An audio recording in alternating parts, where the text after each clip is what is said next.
Прв работен ден на новите директори на Бирото за јавна безбедност и Управата за безбедност и контраразузнавање. Горан Николовски и Лазо Велковски пред тешка задача. Тие сега треба да ги спроведат најавените реформи и да ги професионализираат двете тела на МВР, кои го изгубија кредибилитетот со протекувањето на прислушкуваните разговори и со крвавиот упад во собранието.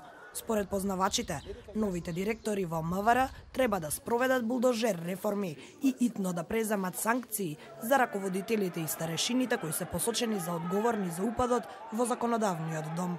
Директорите на овие две институции да ги забрзаат постапките во содейство со секторот за внатрешна контрола и професионални стандарди за утврдување на одговорност, со што веднаш ќе си отворат сами за себе простор за да може да назначат и да именува и да постават професионалци на тие раководни позиции, за да во иднина не ни се случуваат такви настани, односно такво непостапување и неизвршување на законски обврски како што ни се случи на 27.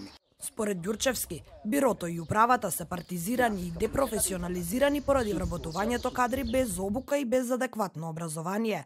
Управата за безбедност и контраразузнавање, според познавачите, е клучниот орган кој го сузбива или создава организираниот криминал.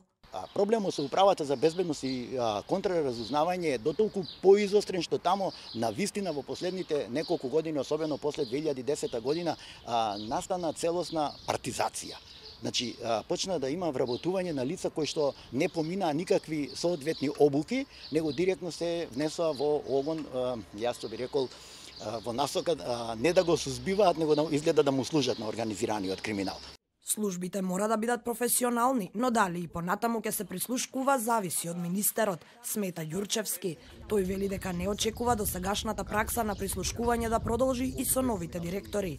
Освен оперативните, експертите бараат и законски реформи во секторот, бидејќи како што велат, службите во МВР работат со испреплетени надлежности и несоодветни овластувања. Најважните измени треба да се случат во криминалистичкиот одел, кој останува со полни раце работа. Голем дел од случаите останаа нерешени, токму поради неуспехот на службите да обезбедат релевантни докази. Нерешени останаа и акцијата во Диво населје, како и случајот Монструм за петкратното убиство кај Смилковско езеро.